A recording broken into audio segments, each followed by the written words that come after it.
Well, that's right. We do know detectives did arrest a 21-year-old man for firearms violations. They say he was involved in last night's shooting, and they are looking for 2 more men. More on that in a moment. But first, I want to show you where we are.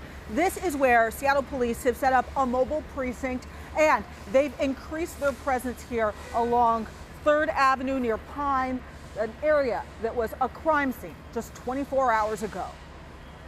Today, there's a search for suspects after a night filled with violence.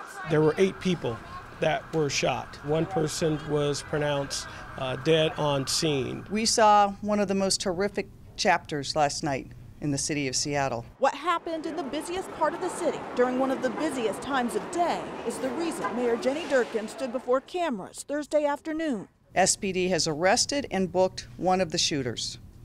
The other 2 shooters were also known to SPD and have extensive criminal histories and gang connections. The suspects, Marquise Latrell Tolbert and William Ray Tolliver. Tolbert has been arrested at least 21 times and convicted 15 times for crimes like robbery and theft. And Tolliver has 44 arrests with 20 convictions for crimes like unlawful firearm possession. Last night, they're accused of being involved in a fight near 3rd and Pine, then pulling guns and firing shots before running away, leaving behind a traumatic and terrifying scene on a street that's become uncomfortably familiar with violence. Chief Best, what's the broader plan going forward with 3rd? What are people going to see in the next hours, days? Because they say, yes, the emphasis patrols help, but we've been on lockdown 2 days in a row now because of shooting. So what are people going to see in the next hours and days that will look different? We're going to have more resources out there. They're going to see the mobile precinct out there. We're bringing other officers in from other areas to assist us and augment, so we have higher visibility and augmentation,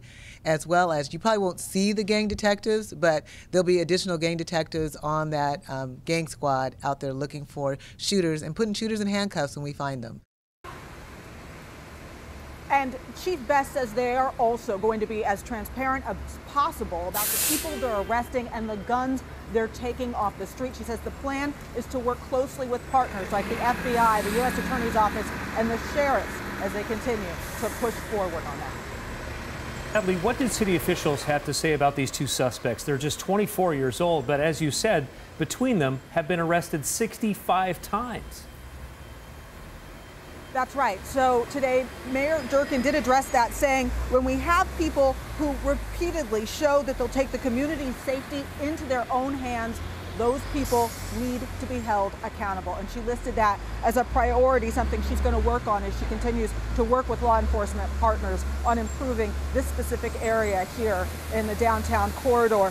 Also about those suspects, I should mention police saying tonight, if you see these 2 suspects, do not approach them. They do think they are armed and dangerous. They say if you see them, call 911. Live in downtown Seattle, Natalie Swayze in 5 News.